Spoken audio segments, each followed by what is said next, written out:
তৃণমূলের নেতা হবে আর বেআইনি কাজ করবে না, এ কখনো চলে? তো তৃণমূলের নেতা হবে কেন? যত বড় লুঠেরা তত বড় নেতা, এটাই তৃণমূলের সাধারণ নিয়ম।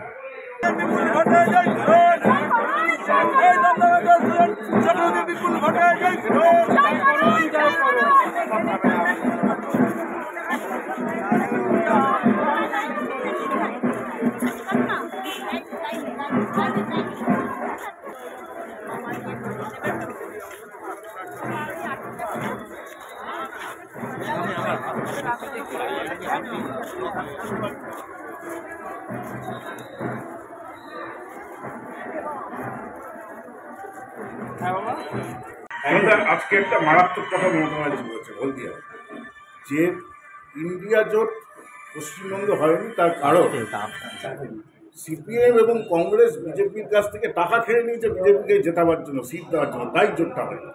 মমতা ব্যানার্জি না আয়নার সামনে দাঁড়িয়ে কথা বলেন মাঝে মধ্যে, উনি যা সেই অনুযায়ী উনি বাকিদের দেখতে চান। এটা তৃণমূলের লোকেরাও জানে, রাজনীতিতে লুট এবং টাকা খাওয়া, দুর্নীতি, তাতে মাস্টার ডিগ্রি করে পিএইচডি করছে মমতা ব্যানার্জির বাহিনী।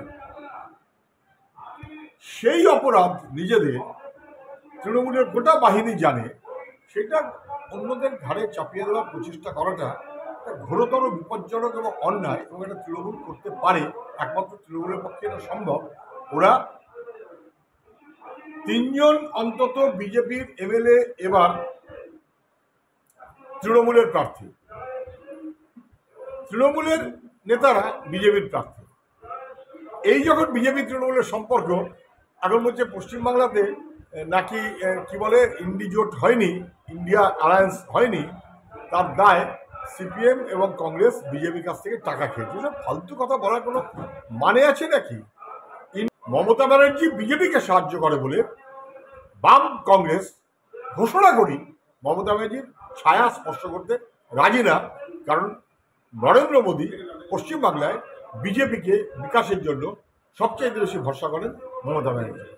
রাজনৈতিক সন্ত্রাস, এবার গোসাবায় তৃণমূল কর্মীর ঝুলন্ত দেহ উদ্ধার, মন্তেশ্বরে বিজেপির কর্মী ঝুলন্ত দেহ উদ্ধার। বিভিন্ন জায়গায় আক্রমণ, সন্ত্রাস, ঝুলন্ত দেহ উদ্ধার, সম্ভবত গোসাবাতে হয়েছে, সম্ভবত মন্তেশ্বর হয়েছে, আরো কোথায় কোথায়। পশ্চিমবাংলায় আইনের কোনো শাসন নেই, বেআইনি কারবারে পশ্চিমবাংলা ভরে গেছে, অপরাধীরা পশ্চিমবাংলায় এখন তৃণমূলের নেতা হয়েছে। মমতা ব্যানার্জির কথা শুনলে মনে হচ্ছে যে কিছু একটা বিভ্রাটে পড়ে গেছে। এত আবল তাবল কথা হচ্ছে আজকাল, এটা সবাই জানে তো, যে অধিকারীদের সঙ্গে নিয়ে উনি নন্দীগ্রাম চিনেছেন, অধিকারীদের সাহায্য নিয়ে উনি নেত্রী হয়েছে, এটি কোনো সন্দেহ নেই। আবার নেত্রী হবার পর সেই অধিকারীদের সঙ্গে ওর বনিবনা যখন হয়নি, তখন উনিই বলেছেন চটি চাটা পুলিশ সব অধিকারীরা জোগাড় করে দিয়েছিল। ফলে কখন উনি অধিকারীদের পক্ষে আর কখন উনি তার বিরুদ্ধে। আমাদের সুবিধা হচ্ছে আমরা মমতা ব্যানার্জিকেও চিনি, শুভেন্দু অধিকারীকেও চিনি, এরা দুজন এক ঝাঁকের বাহিনী ছিল, এখন একটু এদিক ওদিক হয়েছে, কাল বাদে পরশুদিন কোথায় যাবে না ঠিক ঠিকানা নেই। মমতা ব্যানার্জি কিন্তু ইতিমধ্যে সিগন্যাল দিয়ে ফেলেছেন, মমতা ব্যানার্জি যদি পশ্চিমবাংলায় ইন্ডিয়া তার অংশীদার না হতে পারেন, কোথায় উনি ইন্ডিয়ার অংশীদার? গোয়ায়, উত্তরাখণ্ডে, কোথায়? যেখানে উনি নেই সেখানে।